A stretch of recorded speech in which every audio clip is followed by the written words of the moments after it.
దీపని మరదలని కార్తీక్కి చెప్పిన దాసు ఆనందంలో, కాంచన, అనసూయ, సుమిత్ర షాక్లో, జోష్న, పారిజాతం. ఇంతకు ఏం జరిగింది? అసలు దీపని మరదలని కార్తీక్కి దాసు చెప్పడం ఏంటి? అసలు ఏం జరిగిందనేది వీడియోలో చూసి తెలుసుకునేద్దాం. కార్తీక దీపం ఇది నవవసంతం అప్కమింగ్ ఎపిసోడ్స్లో ఏం జరగబోతుందో ముందుగా తెలుసుకోవాలి అనుకుంటే వీడియోని లైక్ చేయండి, ఛానల్ని సబ్స్క్రైబ్ చేసుకోండి, పక్కనే ఉన్న బెల్ సింబల్లో ఆల్ పై క్లిక్ చేయండి. ఎలా చేయడం వల్ల అందరికంటే ముందుగా చూడవచ్చు. మొత్తం మీరు చూసుకున్నట్లయితే రిసెప్షన్ అంతా కూడా బాగా జరిగేసరికి చాలా సంతోషపడతారు. దీప మాత్రం బాధపడుతూ ఉండగా అనసూయ దీపను ఓదార్చి, కార్తీక్ నీ భర్తగా నువ్వు అంగీకరిస్తానని నాకు మాట ఇవ్వంటూ ఇంకా అనసూయ అడిగేసరికి దీపకు ఎలాంటి తేల్చుకోలేని పరిస్థితిలో సందిగ్ధంలో పడేస్తుంది అనసూయ. ఎందుకంటే నువ్వు కనుక నాకు మాట ఇవ్వకపోతే నేను ఇప్పుడే ఈ క్షణమే ఈ ఇంట్లోంచి నా దారి నేను చూసుకుని వెళ్ళిపోతాను. నేను ఏమైపోయినా నువ్వు నన్ను పట్టించుకోవద్దని చెప్పనేసరికి అలా మాట్లాడొద్దు అత్తయ్య అని చెప్పాను. కానీ ఈ అత్తయ్య సంతోషంగా ఉండాలి అని నువ్వు కోరుకుంటే మాత్రం నాకు మాట ఇవ్వు అంటూ ఇంకా అనసూయ అడిగేసరికి దీపక్ ఏం చేయాలో అర్థం కాని పరిస్థితిలో ఇంకా దీప అయితే ఉంటుంది. సరే అని మాటిస్తుంది. ఇంకా అదంతా కూడా కాంచన ఇటు కార్తీక్ ఇద్దరు కూడా చూసి సైలెంట్గానే అక్కడి నుంచి వెళ్ళిపోతారు. ఒరే కార్తీక్, నీకు నేను చెప్పే అంత స్థితిలో లేను, కానీ దీప నిన్ను భర్తగా అంగీకరిస్తానని మాటిచ్చింది. నువ్వు కూడా విడివిడిగా ఉంటే నేను ఎలా సంతోషిస్తాను? నువ్వు ఒక పెళ్ళైన ఆడదాని మెడలో తాళి కట్టినా కానీ నా కొడుకు ఏం చేసినా తప్పు చెయ్యడనే అనుకుంటాను. అలాంటిది నువ్వు తప్పు చేయవని నమ్ముతున్నాను, కానీ ఈ తల్లి సంతోషం కోసం కూడా నువ్వు ఏదో ఒకటి చెయ్యాలి కదా. దీప, నువ్వు సంతోషంగా ఉంటేనే నేను సంతోషంగా ఉంటాను అని చెప్పి కాంచన అనేసరికి సరేనని కార్తీక్ అక్కడి నుంచి వెళ్ళిపోతాడు.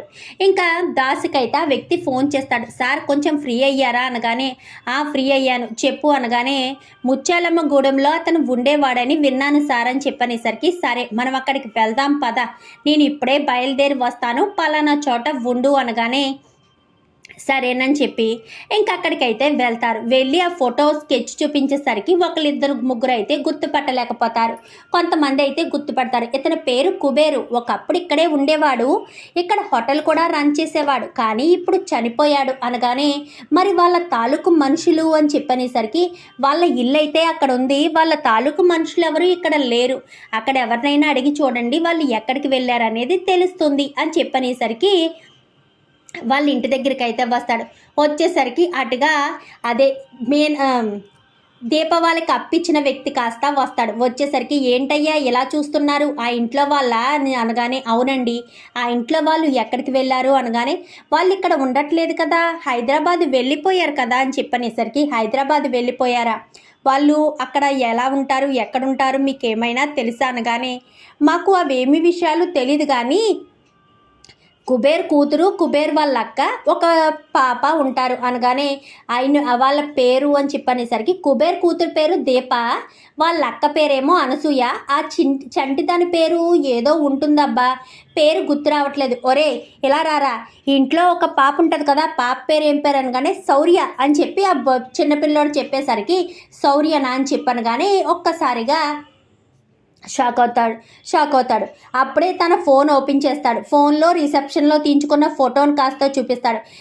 మీరు అంటున్న దీప ఈవిడేనా అని చెప్పాను, కానీ ఫ్యామిలీ ఫోటో ఉంటుంది కదా, ఫ్యామిలీ ఫోటోని చూపించడం.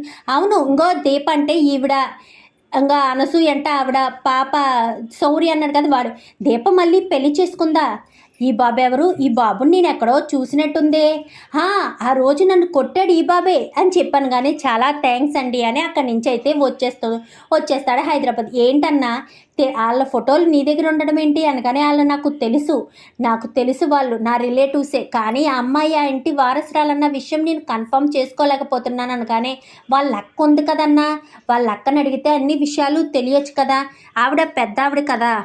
సరే నేను వెళ్ళి అక్కడికి వెళ్తాను, ఇదిగో డబ్బులు తీసుకో, ఇప్పటి వరకు నాకు చేసిన సహాయం చాలా మంచిది, చాలా థ్యాంక్స్ అని చెప్పి అక్కడి నుంచి అయితే నేరుగా కాంచన వాళ్ళ ఇంటికి వస్తాడు. అన్నయ్య రా అన్నయ్య కూర్చో.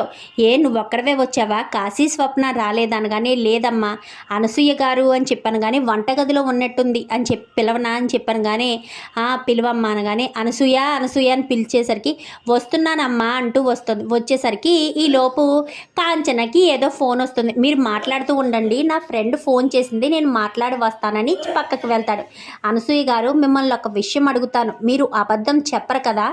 మీరు చెప్పే దాని మీద నేను ఒక విషయాన్ని నిజాన్ని బయట పెట్టాలనుకుంటున్నాను అని చెప్పనేసరికి నేను అబద్ధం చెప్పడం ఏంటండి, మీరు ఏ విషయం గురించి అడగాలనుకుంటున్నారు అనగానే దీప గురించి అనగానే దీప గురించి ఏం అడగాలనుకుంటున్నారు అని చెప్పనేసరికి దీప నిజంగానే మీ తమ్ముడు సొంత కూతురేనా అని చెప్పనగానే నా తమ్ముడు సొంత కూతురా, మీ తమ్ముడు ఫోటో అనగానే రా చూపిస్తానంటే గదిలోకి తీసుకువెళ్తుంది. ఇంకా కన్ఫామ్ అయిపోతుంది మీ తమ్ముడు సొంత కూతురేనా అని చెప్పనగానే అది అని చెప్పనేసరికి మీరు ఆలోచిస్తున్నారంటే మీ తమ్ముడు సొంత కూతురు కాదు కదా దీప, అంటే ఈ విషయం ఎప్పటి వరకు దీపకు కూడా తెలియదు అని చెప్పనేసరికి దీపకు తెలియకపోవచ్చు, నాకు నిజం చెప్పండి, చెప్పడం వల్ల దీప భవిష్యత్తు బాగుంటుందే కానీ దీపకి ఎలాంటి అన్యాయం జరగదు అనగానే కాదు దీప నా తమ్ముడు సొంత కూతురు కాదు, నా తమ్ముడు 25 సంవత్సరాల క్రితం ఒక వర్షం పడుతుంది, ఆ రోజు పట్నం వెళ్ళి తిరిగి వస్తూ ఉండగా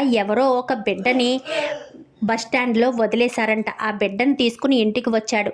ఆ బిడ్డ వచ్చిన 2 రోజులకే వాళ్ళ ఆవిడ చనిపోయింది. ఆ బిడ్డను ఎంతో ప్రేమగా చూసుకున్నాడు. ఆ బిడ్డే దీప అని చెప్పనేసరికి ఒక్కసారిగా చాలా సంతోషపడిపోతాడు కుబేరు. కార్తీక్ అంటూ గబగబా వచ్చేస్తాడు. ఏంటినా దీప సొంత కూతురా కాదని అడిగేసి మళ్ళీ గబగబా బయటకు వచ్చేసాడేంటి అనుకుంటూ వెనకాలే వస్తుంది. కార్తీక్ అనగానే దీప, కార్తీక్, అనసూయ అందరూ కూడా కిందకు వస్తారు. కాంచన కూడా అప్పుడే లోపలికి వస్తుంది. ఏం జరిగింది అన్నయ్య అని చెప్పనేసరికి కార్తీక్ అని చెప్పాను కానీ చెప్పు మామయ్య ఏంటి అంత సంతోషపడిపోతున్నావు అనగానే అమ్మ కాంచన నువ్వు నీ ఇంటి కోడలుగా మీ మేనకోడలనే కదా పెళ్లి కోడలుగా తీసుకురావాలనుకున్నావు అనగానే అవన్నీ ఇప్పుడు ఎందుకన్నయ్య అని చెప్పనేసరికి చెప్పమ్మా అనగానే అవునన్నయ్య నా మేనకోడల్ని నా కోడలుగా తెచ్చుకోవాలనుకున్నాను అనగానే జోష్నను తెచ్చుకోవాలనుకున్నావా నీ మేనకోడలను తెచ్చుకోవాలనుకున్నావా అదే అనేసరికి అదేంటన్నయ్య జోష్న నా మేనకోడలు ఇద్దరు ఒక్కరే కదా అనగానే నేను అడిగిన దానికి చెప్పమ్మా అనగానే నేనైతే జోష్నని పేరు పెట్టలేదు కానీ మా అన్నయ్య కూతుర్నే నేను నా కోడలుగా తెచ్చుకోవాలనుకున్నాను అని చెప్పనేసరికి అయితే మీ అన్నయ్య కూతుర్నే నువ్వు కోడలుగా తెచ్చుకున్నావమ్మ కాంచన అని చెప్పనేసరికి ఏం మాట్లాడుతున్నావు మావయ్య, అన్నయ్య కూతురేంటి దీప అని చెప్పనేసరికి అవును కార్తీక్, 25 సంవత్సరాల క్రితం జరిగిన మా అమ్మ చేసిన మోసం కార్తీక్, నువ్వు అనుకున్నట్టే నువ్వు తాళి కట్టింది ఎవరినో కాదు నీ మరదల మెళ్ళలోనే. అమ్మ కాంచన నీ మేనకోడలు ఎవరో కాదు దీప అని చెప్పనేసరికి ఏంటి మామయ్య దీపం నా మరదలేంటి జోష్న కదా అనగానే కాదు జోష్న నా కూతురు, నా రక్తం పంచుకు పుట్టిన నాకు కళ్యాణికి పుట్టిన కూతురు అని చెప్పనేసరికి ఒక్కసారిగా కాంచన షాక్ అయిపోతుంది. ఏం మాట్లాడుతున్నావు అన్నయ్య అని చెప్పాను కానీ నిజం మాట్లాడుతున్నానమ్మా, ఇన్ని సంవత్సరాల నుంచి నాలో దాచుకున్న నిజం మాట్లాడుతున్నాను, ఇప్పుడే తెలుసుకున్నాను, కావాలండి స్కెచ్ చూడని స్కెచ్ ఓపెన్ చేసి చూస్తాడు. ఆ రోజు మా అమ్మ బిడ్డల్ని మార్చినప్పుడు ఆ బిడ్డను కాస్త చంపేమని ఆ సైదుల్ గడికి ఇస్తే ఆ సైదుల్ గడి బిడ్డను చూసి పసిబిడ్డను చంపడం ఇష్టం లేక ఒక బస్టాండ్లో వదిలేసి వెళ్ళిపోయాడు. మా అమ్మ మాత్రం సైదుల్ గాడిని చంపేసింది. బిడ్డ కూడా చచ్చిపోయిందని అనుకుంది కానీ ఆ రోజు బిడ్డ చచ్చిపోలేదు. అనసూయ గారి తమ్ముడే ఆ రోజు ఆ బిడ్డను తీసుకువెళ్ళాడు. ఆ బిడ్డ ఎవరో కాదు దీప. అంటే కార్తీక్ నీ మరదలే దీప, నువ్వు నీ మరదలనే పెళ్లి చేసుకున్నావు. ఆ ఇంటి వారసురాలు జోష్నని ఇన్ని రోజులు మీరంతా అనుకున్నారు కానీ జోష్న కాదు దీప ఇంటి వారసురాలు. ఈ విషయం జోష్న కూడా తెలుసు. దీప ఇంటి వారసురాలన్న విషయం తెలియదు కానీ జోష్న ఇంటి వారసురాలు కాదన్న విషయం జోష్నకు తెలుసు. అయినా సరే జోష్న చాలా పొగరగానే మాట్లాడింది. అందుకే ఎప్పటికప్పుడు నన్ను నేను కంట్రోల్ చేసుకుని ఈ నిజాన్ని చెప్పకుండా నాలోనే దాచుకున్నాను, లేదంటే ఈ నిజాన్ని ఎప్పుడో బయట పెట్టాలనుకున్నాను. అసలైన వారసురాల్ని చూపించిన తర్వాతే నిజాన్ని బయట పెట్టాలన్న ఉద్దేశంతో ఇన్ని రోజులు నోరు మూసుకుని ఊరుకున్నాను అని చెప్పి ఇంకా దాసు చెప్పేసరికి ఒక్కసారిగా కార్తీక్ చాలా సంతోషపడిపోతాడు. దీప కూడా చాలా సంతోషపడుతుంది. అంటే నేను పెళ్లి చేసుకున్నది నా బావ కార్తీక్ నా బావ, కార్తీక్ బాబు నా బావ అని చెప్పి దీప లోపల చాలా సంబరపడిపోతూ ఉంటుంది. మరి ఇప్పుడు ఈ విషయం శివనారాయణ వాళ్ళకి దాసు చెప్తాడా లేక దీప చెప్పొద్దు, ఇప్పటికే జోష్న కార్తీక్ బాబు మీద అభిమానం పెంచుకుంది కాబట్టి ఆస్తినైనా అనుభవించనివ్వండి అంటూ ఆపేస్తుందా? అసలు ఏం జరగబోతుందనేది రాబోయే ఎపిసోడ్స్లో చూసి తెలుసుకునేద్దాం.